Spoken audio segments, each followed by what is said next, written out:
Alright, one of my previous videos I showed how I built this really awesome archway for part of my garden. You can see in there's one of the garden boxes. There's the other raised one. And then we got the cattle panel arch. Well, I started thinking, I was like, well, I'll let this go to waste right now. It's I think second, third day of spring. So it's still pretty cold. We're going to have a lot more probably days below freezing. Well, I went and got my greenhouse plastic out, put over it. That way I can use this not only as an archway and the raised garden beds during the growing season, but I can also use it to extend my growing season by turning it into a makeshift greenhouse other times of the year. Just threw the plastic over it. I did that a couple days ago. Plastic blew off. I got all the stuff piled up on the edges. Wasn't enough, so I went and added these ratchet straps. I just took some the little rebar fence post you can get, bent it in half, hammered it to the ground, threw the ratchet strap over it. So now the worst that would happen, that the sides will blow in, but the plastic will stay on because of the ratchet straps.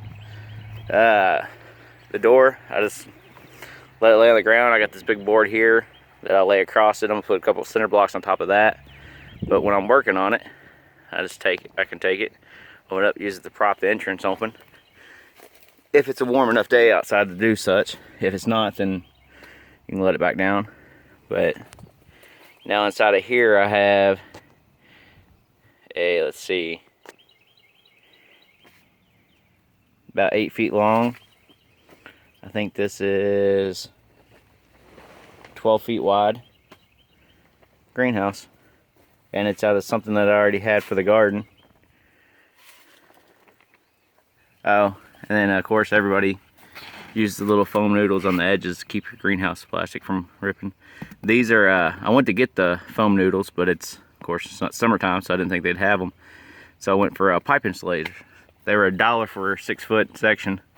They did have the foam noodles, but they were $2, I think, for a noodle. And then of course the really thick noodles were $3.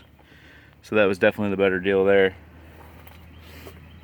And my garden beds, what I'm hoping with them is they'll actually be like a heat sink, because they're actually inside the greenhouse. So it's extra earth that's going to heat up during the hot parts of the day and put out that heat during the night. Kind of like the ground would, or if you had the 5-gallon water barrel in here, which I might bring one of those in here in a bit. All right.